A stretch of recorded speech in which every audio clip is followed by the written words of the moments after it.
எங்கள் அப்பாவுக்கு வந்து I used to take lunch when I was 5 or he passed away when I was 9. So 5-4 வயசு நல்லா ஞாபகம் இருக்குது. ஸோ யார் டிஃபன் பாக்ஸில் அவருக்கு சாப்பாடு போகும்போது மத்தியானம் போகும்போது AVM studio I used to sit there in AVM Cல that engineering. நீங்களும் 5 வயசுல AVMக்கு போயிட்டீங்களா? யா 5 வயசுல. ஸோ AVMல எப்படின்னா so Tamil, Telugu, Kannada, Malayalam all 4 industries would be there. So நான் வீட்டில் பேசுறது தமிழ், பட் தெலுங்கு ஆளுங்கெல்லாம் தமிழ் பேசுவாங்க, கன்னட ஆளுங்கெல்லாம் தமிழ் பேசுவாங்க, மலையாளம்லாம் தமிழ் பேசுவாங்க. ஸோ ஒரு மாதிரி இந்த south Indian there was a kind of complementary approach to the whole thing. I will speak Malayalam. But then it all split up. And split up in the sense they wanted to become bigger, which is in a way nice. All straight over industry position. But the Chennai was like the culmination, the melting point of South India, right? Actually, Chennai I will call the National Cinema Center. ஒத்துக்க மாட்டாங்க, இல்லை பாம்பே தான் அப்படிம்பாங்க. But பாம்பேயில் எத்தனை பேர் பெங்காலி படம் எடுத்திருக்காங்க, எத்தனை பேர் தமிழ் படம் எடுத்திருக்காங்க. வெராஸ் இன் சென்னை தெலுங்கு, மலையாளம், கன்னடம், ஹிந்தி எல்லாம். நான் அந்த 5 வயசில் நான் போகும்போது, நீங்கள் போகும்போது மாறிடுச்சு இன்னும் AVM. இன்னும் ஒரு 5 வருஷம் லேட்டாக போயிருந்தீங்கன்னா AVM ஒரு வேறு மாதிரி இருந்திருக்கும். நான் போகும்போது எப்படின்னா, ஒரு பக்கம் ஷமி கபூர் நடந்துக்கிட்டு இருப்பார், ஒரு பக்கம் முகமது ரஃபி. நீங்கள் எங்கே டிஃபன் பாக்ஸ் எடுத்துகிட்டு போனீங்கன்னா அந்த தேட்டரில் நான் முகமது ரஃபி அவர்கள் பாடுவதை கேட்டிருக்கேன். பிற்பாடு அது ஜே மாணிக்கம் அவர்களின் தேட்டரை மாதிரி கரெக்ட். அந்த இடத்துலலாம் நான் பார்த்துருக்கேன். ஒரு பக்கம் ஷமி கபூர், ஒரு பக்கம் ஒரு பக்கம் பாபின்னு ஒரு படம் நடக்கும். இன்னொரு பக்கத்தில் பார்த்தா ஒரு விஜய் வீரனுக்கு அப்புறம் ஒரு படம் ரோஜா மலரே ராஜகுமாரி, அந்த பாட்டு எடுத்துக்கிட்டு இருப்பாங்க. The irony is, sorry to cut you. The irony is, my father, everybody knows Malayalam main work பண்ணிருந்தார். So என்னோட acquaintance எல்லாமே Malayalam, like MK Arjun, Devaraj master, Dakshinamurthy Swami, AT Ummer. So இவங்ககிட்ட தான் முதல் ஆரம்பித்தேன். ஸோ அது முடித்த உடனே I was craving that. எனக்கு தமிழ் படத்தில் வாசிக்க வைங்கயா, Malayalam, then Kannadam, and Telugu. Then finally, I went to Raja sir. Like I worked for almost a year and a half, and it was like catharsis for me, working in the Tamil industry, and it felt like really, really good because you grew up. Even though I started listening to radio level Tamil song, but my father was doing Malayalam songs, right? So in the records, I was like, this was my music. Enga appa oda paattu. So I was like really proud that my father's songs, I'll be listening to it. And the first, I can remember now I used to set up equipments for light music now. So upon the taxi was very expensive, So the keyboard used to be so long, like almost very neat இருக்கும் ரெண்டு பக்கமும். ஆமா. So அதை வச்சுட்டு நான் அப்படியே உட்கார்ந்துப்பேன், like அந்த சீட்ல. நான் I think when Gentleman அவரோட ஃபர்ஸ்ட் சாங் நடக்கும்போது ஃபேவர் மகன் ஷூட்டிங் நடக்குது, நீங்க வந்தீங்க மீசை வச்சுட்டு நீ மிரட்டுற மாதிரி கை கொடுத்தீங்க. எனக்கு என்னன்னா, நீங்க ஊரே ஒத்துக்கிட்டதுக்கு அப்புறம் தான் நான் உங்களை தெளிவாக கேட்க ஆரம்பித்தேன். எல்லாரும் சொல்லுவாங்க எல்லாத்தையுமே முன்னாடி கண்டுபிடிச்சிருவீங்கன்னு. நான் ஏன் இப்படி ஒருத்தர் இருக்காருன்னு யோசிக்கவே இல்லைங்கிறதுக்கு காரணம், I was totally blanketed with Raja. No, that's very. அதனால நான் I am very proud of that fact that that I think music makes you loyal. And working with you sort of made me very happy. I'm not saying it because we are sitting on an interview. Nice thing to say. The atmosphere that you create for a director. நான் உங்களை ஆக்டராக பார்த்ததை விட நெருக்கமாக நான் பார்த்தது maybe as a singer and then directly as a director. So I started enjoying working with you as a director so much because it makes life easy. அது ரொம்ப சந்தோஷமாக இருந்துச்சு எனக்கு. நிறையா வாட்டி ரஹ்மான் ரொம்ப பாப்புலர் ஆனதுக்கு பிறகு இந்த பாட்டு யாருது அப்படின்னு கேட்டால் அது ரஹ்மானாக இருக்கிறது பெரிய ஆச்சரியமாக இருக்கும் எனக்கு. ஏன்னா வேற யாரோ வந்துட்டாங்க போல் இருக்குன்னு. பட் அதுவும் when it was a departure from what you here சின்ன சின்ன ஆசையிலேருந்து வேறு மாதிரி இருக்கும். அதுவும் மணியை கூட அவர் ஒர்க் பண்ணும்போது டியூனே ஒரு மாதிரி ஒரு ஒரு ஒரு பேட்டர்ன் தெரியுமா, அந்த பேட்டர்ன் பிரேக் பண்ணிக்கிட்டே வந்தார் அவர். அது ஆரம்பத்துலேருந்தே அவர் நான் கவனித்த போது அதை கரெக்டாக ஒரு இடத்துல ஒரு ஃப்ளூட்டு வந்து திரும்ப திரும்ப வருங்கிறது அதெல்லாம் வராது அங்கே. ஈ லைக் டு சர்ப்ரைஸ். அந்த இது எனக்கு பிடிக்க ஆரம்பித்தது. எனக்கு ஃபஸ்ட்டு எனக்கு இவர் இந்தியன் போது கப்பலேறி போயாச்சு வந்து I was not at all impressed. நான் சொல்லிட்டேன் நான் டைரக்டர்கிட்ட, எனக்கு ஓகே சார் நல்லா இருக்கு அப்படின்ட்டு கேஷுவலாக சொல்லிவிட்டு நான் மேக்கப் ரூமில் இருந்தேன் போட்டு காட்டினார். But when we actually were shooting அது வேறு பாட்டாக இருந்தது. Because I didn't know working patterns எப்படின்னு தெரியாது. இத்தனைக்கும் நான் வெறும் ஹார்மோனியத்தில் பல மியூசிக் டைரக்டர் பாட வராத மியூசிக் டைரக்டர்லாம் பாடி கேட்டிருக்கேன். பட் சம்வேர் ப்ராப்ளி நம்ம இன்வால்மெண்ட் இல்லைங்கிறது தான் ஒரு காரணமாக இருக்கும். டைரக்டராக நான் என்னுடைய experience with Rahman is very easy. It's a cool atmosphere. இன்றைக்கி வேண்டாமே அப்படின்னா கூட சந்தோஷமாக இருக்கும். ஏன்னா the decision would have been not because of any other external forces or politics. இன்றைக்கி ஒன்றுமே வரலையே வேண்டாமே அப்படிங்கிறதுலேருந்து ஆரம்பித்து இது நல்லா இருக்கு இப்படியே போகலாமா அப்படிங்கிறதுல ஆரம்பித்து இது வரலாம். எனக்கு இப்போ நான் வேற ஒரு படத்துக்காக வந்திருந்த போது முதல் நாள் போய் கதை சொல்லிட்டு வந்தேன். ரெண்டாவது நாள் ஆல்ரெடி அந்த பீட் ட்ரம் ரோல் அதெல்லாம் வந்துடுச்சு. அது மேட்டர் ஆஃப் ஃபேக்ட் எழுதிட்டேன் நான். தென் வி சரி அப்புறம் ஷூட்டிங் போது பார்த்துக்கலாம்னு விட்டு வச்சுருக்கோம் அது. So my experience with that is நான் எப்படி சொல்கிறதுன்னு தெரியல. இது வந்து வைல்டு அனிமல் மாதிரி. அது பெட்டாலாம் வச்சுக்க முடியாது கலைஞனை. ஸோ ரொம்ப கழுத்தை பிடிச்சி திருகி காதை தடவியெல்லாம் கொடுத்தோன்னா பிடிக்காம போயிடும். அது அன்பாட தான் செய்யுதுங்கன்னா கூட வாழை முறுக்கிறது தரையை தடவி கொடுக்கறது அதெல்லாம் பண்ண முடியாது.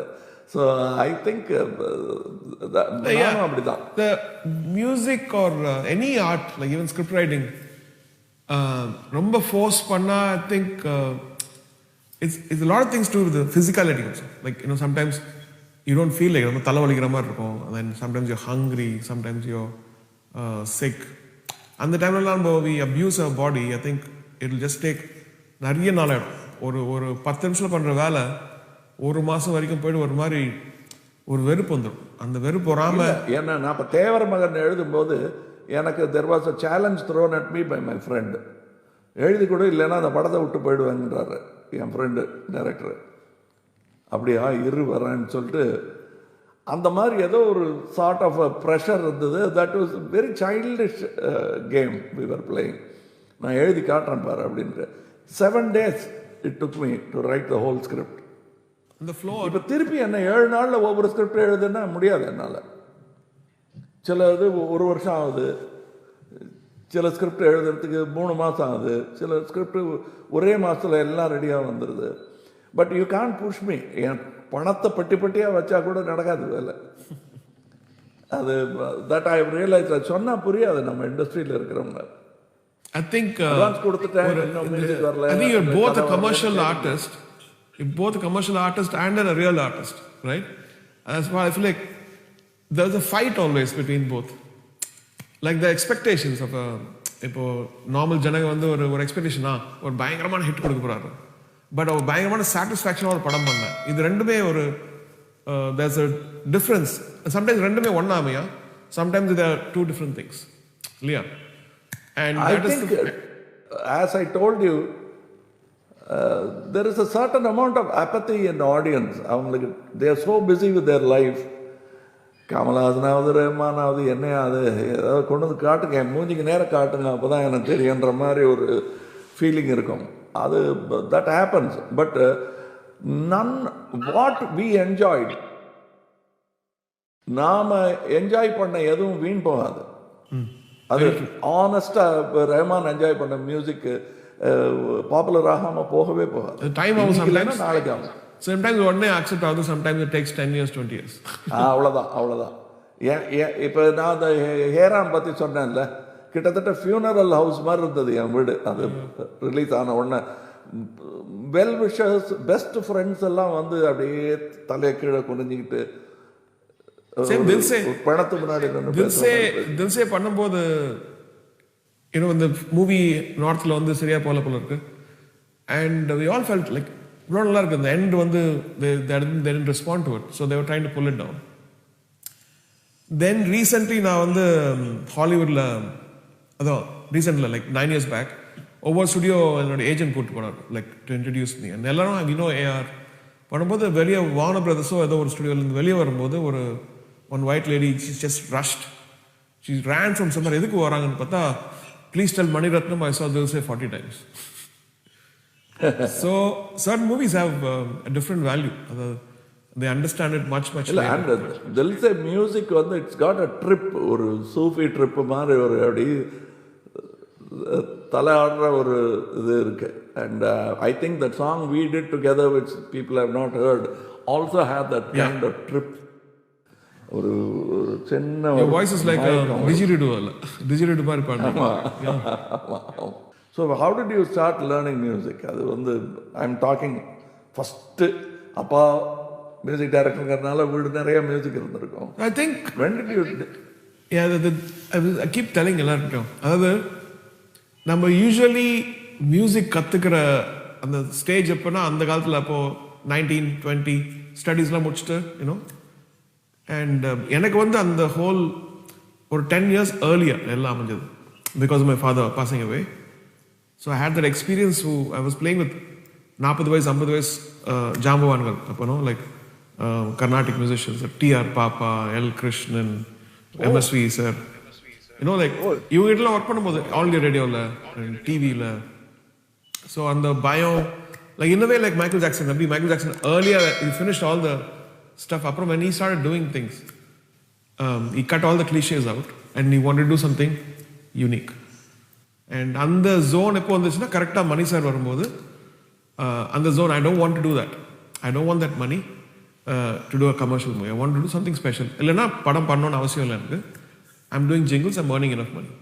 அந்த மென்டாலிட்டியில் ஆரம்பிச்சு தொட்டு தப்பிச்சேன். சப்போஸ் இல்லை எனக்கு படமும் பண்ணணும் இதுவும் பண்ணணும் அப்படி இருக்கும்போது இட் காம்ப்ரமைசஸ் கிரியேட்டிவ் இல்லையா? அது ஒன்று தைரியமாக நான் தான் சொன்னேன் தெரியுமா, நான் விட்டுட்டு போகிறேன் சார் அப்படிங்கிற அந்த மனோபாவம் இருந்தால் தான் அடுத்த ஸ்டெப்பு போக முடியும். நான் விரும்பினது எதுக்காக வந்தேனோ அதை செய்யணும்னு. நான் ஏறாமல் எடுத்து முடித்ததும் ரொம்ப பேர் கவலையாக வீட்டில் சாவு ஏற்பட்ட மாதிரி என்னை வந்து பார்க்க வந்தாங்க ரொம்ப சினிமாக்காரங்க. என்ன சார் இப்படி பண்ணிட்டீங்களே சார், ஏன் சார் இப்படி பண்ணீங்க அப்படின்னு துக்கம் விசாரிக்க வந்தாங்க. நான் சொன்னேன், நான் ஆர்சி சக்தியெல்லாம் வந்து பிளாட்ஃபாரத்தில் தெருவோரம் உட்காந்துக்கிட்டு பேசிக்கிட்டு இருந்த போது இப்படி ஒரு சினிமா எனக்கு பணம் வந்தால் பண்ணுவேன்னு சொன்னேன். நான் பணம் வந்து ரொம்ப நாள் ஆச்சு, அது பண்ணவே இல்லை, அதுக்காக பண்ணேன். இது ஏன் எதுக்குன்னு கேட்காதீங்க. ஏன் நான் எனக்கு ப்ராமிஸ் பண்ணிக்கிட்டது அது. ஒவ்வொருத்தரும் வீடு வாங்கணும்னு நினைப்பாங்க, நான் பெரிய பங்களாவில் இருக்கணும், அந்த காரில் போகணுன்னு. என்னுடைய ஆசையே இந்த மாதிரி ஒரு சினிமா எடுக்கணுங்கிறது தான். அதை ரொம்ப தாமதப்படுத்திட்டேன். அதனால் நான் காரெல்லாம் முதல்ல வாங்கிக்கிட்டேன்.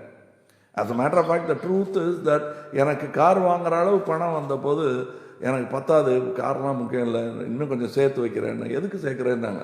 I bought a camera. I'm not a cameraman. I'm just an actor who was an assistant director. But I wanted to own a camera. Camera வாங்கும்போது கேமரா மட்டும் தனியாக வாங்கக்கூடாதுன்னு ஒரு மூவியாகவும் வாங்கினேன் நான். I still have it. I think buying and experiencing அது very good idea. நம்ம இப்போ கற்றுக்கிட்டா கூட வராது.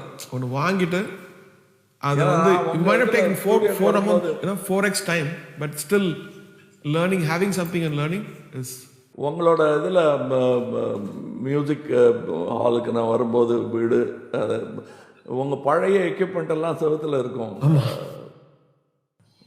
That matters a lot because that's where probably you learned. எனக்கு அது பார்க்கும்போது சந்தோஷமாக இருக்கும். அடே நம்ம ஏன் அதை செவத்தில் வைக்க மறந்துட்டோம், இந்த வச்சிருக்காருன்னு. மூவியால் வந்து இப்போ நான் தொடச்சி வச்சிருக்கேன், எங்கே வைக்கிறதுன்னு தெரியல. It's a monstrous. ஒரு மியூசியம் பண்ணிடுங்க அவ்வளோதான். The great music tradition we have that's been eaten into by cinema. எல்லாத்தையும் சினிமா தூக்கி சாப்பிட்டுருச்சு. Cinema should not become a cannibalized thing. That கேனிபலைஸ் பண்ணிடுச்சு. அதுதான் எனக்கு. இந்த ஏன்னா சினிமால இருந்து இந்த சினிமா வரக்கூடாது, லைஃப்ல இருந்து சினிமா வரும்போது, லைஃப்ல இருந்து மியூசிக் வரும்போது, then it becomes அது வந்து see Mr. Rahman has lot to offer the audience. அது it can be beyond cinema. Cinema தாண்டி வரணும் அந்த மியூசிக். நான் நிறையா அந்த மாதிரி நான் பேசியிருக்கோம். அந்த மாதிரி what he is doing now is something like that. Cinema மூலமாக தான் வருதுன்னா கூட it's not the regular kind of beat what you are directing now. It is hard. I mean, hard and hard and hard. The problem is, I feel very suffocated when somebody asks me to do something which I've done before already. I feel very suffocated. Like that's done, that's eaten, and it's gone. Now I need fresh energy, fresh oxygen, and it may not be a commercial thing. It might be even a small thing. அது மாதிரி யோசிக்க வேண்டியதாக இருக்குது. ஏன்னா எல்லாம் fake பண்ணணும். நான் அது மாதிரி சொன்ன ஜனங்களே புரியுது, எல்லாம் ஃபேக்காக இருக்குது, என்ன கேட்டோமேன்ற மாதிரி. ஸோ இல்லை, அது இன்னொரு காரணம் இருக்கு. we are always told இல்லை சார் அதான் ஆடியன்ஸ் எக்ஸ்பெக்ட் பண்ணுறாங்கன்னு, which is wrong. Audience are exactly like us. இந்த தீபாவளிக்கு போட்ட சட்டை அடுத்த தீபாவளிக்கு அதே இது வாங்க மாட்டாங்க. So they don't want to listen to the same tune from Rahman. They don't want to see. Problem sir, when they take a 100 crore movie, they get insecure. The insecurity வந்து நம்ம மேல தடிச்சிடுறாங்க. I mean, so the promise of Rahman is not his previous film, what he is now. அதான் அந்த promise. அதை வாங்க மறுத்துட்டு அதை கொடுங்க, பழசு கொடுங்கன்னா that's why you feel ஊசி போன சார். I wouldn't say எல்லாமே அவங்க மிஸ்டேக், நம்மள மிஸ்டேக்கும் இருக்கு. ஏன்னா sometimes we are not at the best level every time, every single second. You know, when we get inspiration, we meet people like you, Mani sir, Balachandra sir, you know, and one person I really miss working in this prime time, K. Vishwanath sir, பேசணும்ல அன்னைக்கு. எப்படி அவரோட படம் வந்து அவரோட படம் நீங்க especially work பண்ண படம்னா it's like mile stones. And I think திருக்குறள்ல ஒரு குறளே இருக்கு இல்லையா? I think when you mix with people who are learned and people who are higher ideal oriented, you become that. And ரொம்ப இம்பார்ட்டன்ட் எப்படின்னா நம்ம work பண்ண டீம் வந்து should be make us feel that anything substandard should be like it's like a scandal or it's like a அது 2000 வருஷத்துக்கு முன்னாடி 4 அடியார் ஒன்று இருக்கு. நீங்க 2 அடி சொல்றீங்க, நான் 4 அடி சொல்றேன். சொல்லுங்க. 4 அடியார். உணர உணரும் உணர்வுடையாரை புணரும் இன்பம். அதாவது உணரும் போதே அவங்க உணர்றவங்க, அவங்க கூட when you have congress with them, புணரும் இன்பம். உணர உணரும் உணர்வுடையாரை புணரும் இன்பம். தெரிய தெரிந்தும் தெரிவிலாதாரை, தெரிஞ்சோம் நம்ம சொல்லியும் தெரியாத மாதிரி இருக்கிறவங்கள தெரிய தெரிந்தும் தெரிவிலாதாரை பிரியுமாம் நோய். சம்மந்தம் எல்லாம் வேற டார்கெட். அவங்கள விட்டு புரிஞ்சுட்டு அவன் வியாதியே குணமாயிடுங்கிற. அப்படின்னா பாருங்க, வந்து அப்போ ஃப்ரெண்ட்ஷிப் ஒர்க் பண்றவங்க ஒரு நாட்டோட தலைவன் எல்லாமே அப்படிதான் இருக்கும் இல்லையா? They should take us to higher ideals. They should take us to greater things. Sir, பல பரிமாணங்கள் இல்லாம ஒரு சிறந்த கலைஞனா வர முடியாது சார். நீங்க யாரை வேணா எடுத்துங்க, பல பரிமாணங்கள் இருந்தால் தான் ஒரு கலையில பரிமளிக்க முடியும். அது த சாய்ஸ் ஆஃப் தட் கலைஞன். அது அந்த கலைஞனுடைய தேர்வு. இதுவாகத்தான் நான் வரணும்னு முடிவு பண்ணது போக வெவ்வேறு இது இருக்கும். அது கல்வி கல்லூரி படிப்பாவோ அல்லது பள்ளி படிப்பாவோ இல்லாமல் இருக்கலாம். இப்போ எனக்கு நினைவு தெரிஞ்சவர்களும் ஒரு ரஹ்மான் சாரும் ஸ்கூல்லாம் கம்ப்ளீட் பண்ணலைன்னு நினைக்கிறேன் நான். So that is not the quality, but where are other dimensions. And what I find மியூசிக்கு நிகரான ஒரு ஒரு ஒரு டேலண்ட்டாக இல்லை குணாதிசயமாக சொல்ல தெரியல. ஒரு விதமான அமைதி இருக்கு அவர்கிட்ட. அது வந்து பார்த்தாலே தெரியும். பதட்டம் இல்லாத ஒரு தீர்க்கமான பார்வை, ஒரு அமைதி. சின்ன வயசுலேயே சில பேர் இருப்பாங்க. இப்போ என்னோட கிளாஸ்மேட்ஸே சில பேர் இருக்காங்க. யாருக்கு என்ன பதட்டம் வந்தாலும் ஆறுதல் சொல்லக்கூடிய ஒரு ஒரு ஒரு அங்கிள் லைக் ஆட்டிடியூட் இருக்கும். அது 6ஆம் கிளாஸில் இருக்கும்போதே இருக்கும். சில பேருக்கு இருக்கும், எல்லாருக்கும் இருக்காது. அந்த மாதிரி ஒரு கூல் கிட்டாக தான் இருந்திருக்கணும் அவர், குவாய்ட்டாக. பிகாஸ் ஐ நியூ எங்கள் ஃப்ரெண்டு, ஒரு காமன் ஃப்ரெண்டு சூரியெலாம் வந்து ரொம்ப கூலாக உட்காந்துருப்பாங்க. தே டோன்ட் ஹேவ் டு, ரொம்ப கேக்கஃபோனி இருக்காது, தே ஆர் ஹார்மனைஸ்டு இன்சைட். அது அவருக்கு இருக்குது. அதனால் I want be surprised if he rights, directs வந்து. டைரக்ஷன் வந்து it takes 2 years of your life, sir. அதாவது that's the practical decision. Not a decision out of fear லாம் இல்ல. It's a practical decision. But writing comes from life. Yeah. Music also comes from life. Writing நீங்க வந்து ரைட்டிங்னு சொல்றது வந்து பேசினாலே போதும் sir. The greatest thinkers of the world never actually wrote down anything. Yeah, I'm not literally saying writing. I don't write. I dictate stuff. It will be written about. இப்போ நான் வந்து கண்ணதாசன் எழுதி நான் பார்த்ததே கிடையாது சார். பேனா பிடிச்சி அவர் எழுதி பார்த்ததே கிடையாது. ஆனால் இப்போ நான் அதுதான் சைன் பண்ணி காட்டிட்டு இருந்தேன். இதை நான் வச்சுருக்கேன் எங்கள் வீட்டில். இது கண்ணதாசனுடைய கையெழுத்து. அவர் எழுதி பார்த்ததே கிடையாது. நான் பர்சனலி ஒரு சொசைட்டி இம்ப்ரூவ் ஆகணும்னா அந்த சொசைட்டியில் இருக்க successful people are learned people are aware, self aware people should also spread good things to நம்ம லைக் நாலேஜ் சொல்லலாம் சப்போஸ். அண்ட் அந்த ஒரு கனவு இருக்கு. அதாவது இப்போ நம்ம தமிழ்நாட்டில் இருக்கிறதுனால like every citizen, should go to the level of self-awareness. And in the perspective of the world, நம்ம எந்த நாட்டுக்கு போனாலும் we should have our pride and we should stand there against the equal. நம்ம தலை குஞ்சு ஐயோ நம்ம கிட்ட இது இல்லை, நம்ம அது இல்லைன்ற மாதிரி இல்லாமல் we should be equipped with everything, education, style and our own self-respect. And அந்த நாள் வரணும்னு ஆசைப்படுறேன். ஏன்னா இப்போ வந்து in a way there's exploitation இல்ல. இப்போ வந்து I'm following this leader, I'm following that artist, I'm following this composer, I'm following this hero, everything is fine, but உன்னோட வீட்டை மறந்துடாத. உன்னோட வீட்டை just pull them up. You be careful about your own family. இப்போ நீ சம்பாதிக்கலன்னா your sisters, your wife, your children will suffer. So அதை நீ constantly you have to bring them up. You have to bring them to a level where அவங்களுக்கு proper education, அவங்களுக்கு proper place in the society. தலை like because the world is full of racism. Division ஆகிட்டு இருக்கு. North India, south India, Tamil, அது இதுன்னு போயிட்டு இந்த மாதிரி டைமில் வந்து beyond language, beyond nationality, every family should survive. Every captain of that family, the leader should take both the mother and the father. Pull them in education, pull them in art. So அது வரும்போது automatically நம்ம standard of appreciating things, நம்ம standard of contributing to the nation எல்லாமே மேலே போகணும்னு தோணுது. And when I look at Kamal sir, I think we have learned so much, and the way he has shaped our tastes, and so I want to give it to you. God bless you.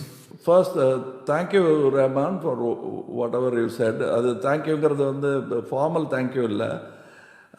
I sincerely believe that ஜென்ரேஷன்ஸுக்கு நடுவில் ஒரு புரிதல் இல்லைன்னா future நல்லா இருக்காது. இப்போ very easy to make fun of the kind of films that Sivaji MGR பண்ண படத்தெல்லாம் குறை கண்டுபிடிக்கிறது ரொம்ப ஈஸி. அதுவும் இன்றைக்கி டிஜிட்டல் ஏஜில் உட்காந்துட்டு திரும்ப போட்டு பார்த்து ரீவைண்ட் பண்ணி ஃபார்வர்ட் பண்ணி அதில் 1000 தப்பு கண்டுபிடிக்கலாம். ஆனால் அவங்க இருந்த சூழலை புரிந்து கொண்டு அவங்க ஏறி வந்த படிக்க அடுத்த படியில் நம்ம ஏறிட்டு இருக்கோங்கிறத புரிஞ்சுக்கிட்டோம்னா அந்த கண்டினியூஷன் புரியும்.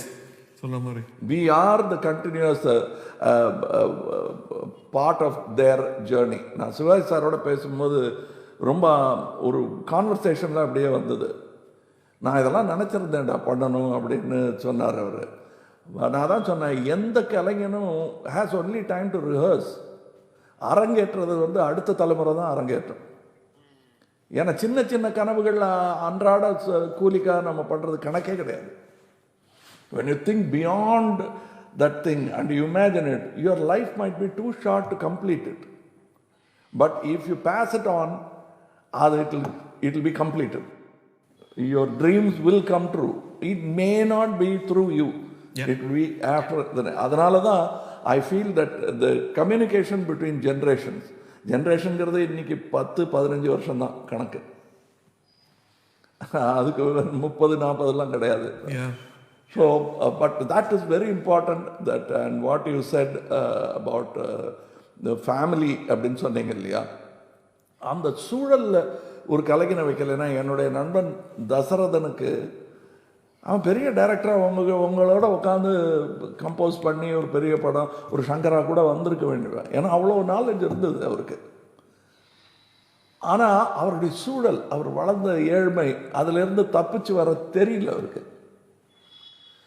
ஸோ அந்த மாதிரி எத்தனை குழந்தைகள் வேஸ்ட் ஆகிட்டு இருக்காங்களோ. So it's not enough if you the opening of the mind சொல்லலாம். ஏன்னா some people who are, இப்போ I think things have changed. முதல்லலாம் you're born in a village or you're born in a certain caste or anything, you're taught that you're not eligible to think about those shackles, those walls have to come down first, and it's very very important. அது வந்து அந்த செவர்களை இடிக்க ஆரம்பிச்சு இன்னும் வேலை complete ஆகல, but இடிச்சிட்டோம். தெரியுது, முகம் தெரியுது இப்போ. பட் இன்னும் வேலை இருக்கு, பாக்கி இருக்காது. we'll have to knock down a few more bricks that are sticking in the wall. அதை தட்டி விட்டுட்டோன்னா சமதளமாக ஆக்கிறதுங்கிறது வந்து ஏழை பணக்காரன் இருந்துக்கிட்டே தான் இருப்பான். அது வந்து மாற்றவே முடியாது. கலை நல்லா தெரிஞ்சவங்களும் சரியாக வராதவங்களும் இருப்பாங்க, அது இருந்துகிட்டே இருப்பாங்க. Lesser artist and greater artist will always be there. But ஒருத்தர் மதிக்க தெரியணுங்கிறது தான் அது. Because the lesser artist also contributes to the population called artist. அவங்களும் அதே குடும்பம் தான். அதில் எங்கேயோ ஒரு கான்ட்ரிபியூஷன் அவரது இருக்கும். ஒரு bad film also effects me to make a better film. இதை விட நல்லா பண்ணணும்னு அட்லீஸ்ட் ஒரு ஐடியா வருது இல்லையா, அந்த ஐடியா கொடுத்த வாத்தியார் அந்த பேட் ஃபிலிம் எடுத்த ஆள் தான். So I think our conversation can go on and on. I will soon release the song which we've been holding for too long.